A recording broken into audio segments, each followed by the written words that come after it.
diambil dari sini, bagian atas itu dirah, pahat, kemudian sampai dijadikan tempat kubur. Nah kalau itu mungkin itu bisa, tuan, ada mengkahat, pawan, sudah mau tuan. Kalau sudah ada lubangnya enggak di bawahnya?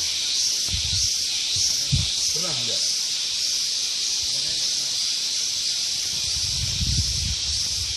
Thread yang berapa? Tapi kita edit di bawah.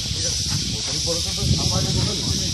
Kak, hari ini cuma kami dengan tujuan, kawan. Di kudu-kudu je kawan. Apa kudu je main tu kawan. Nampak dia kalau dia sampai dia belum ujung dan nampak. Ini dia nampak. Kami tu.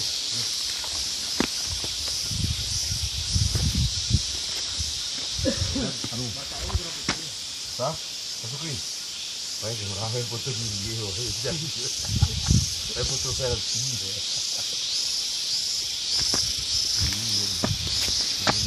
Bisa kan turun? Coba itu bisa enggak ada lubang enggak di bawah itu?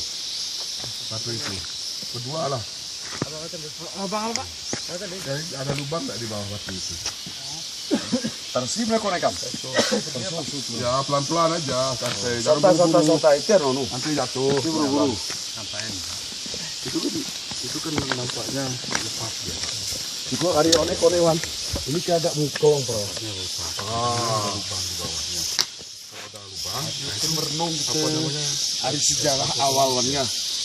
Jadi seperti kubur batu, jadi dipahat ini, lalu ditutup.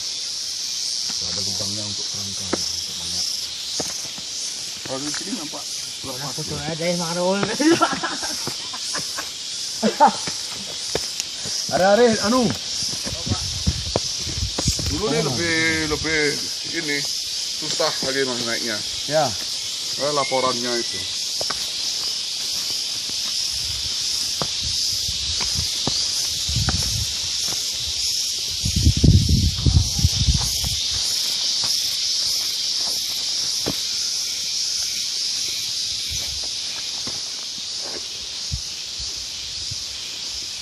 Sudah ada yang di depan kiri itu.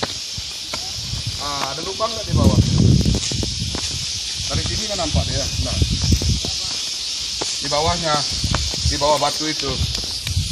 Dari sini nampak dia. Nah itu bisa. Oh ini batu Tapak Sulaiman. Ini yang disebut masyarakat Tapak Sulaiman. Dulu kita pernah survei di sini, jauh lebih sulit dicari pada tahun 2009. Ini yang dalam arkeologis kita tidak menemukan tanda-tanda ada sisa aktivitas. Kalaupun dulu mungkin dikeramatkan bisa saja karena jenis batuannya yang khas. Gitu. Itu saja.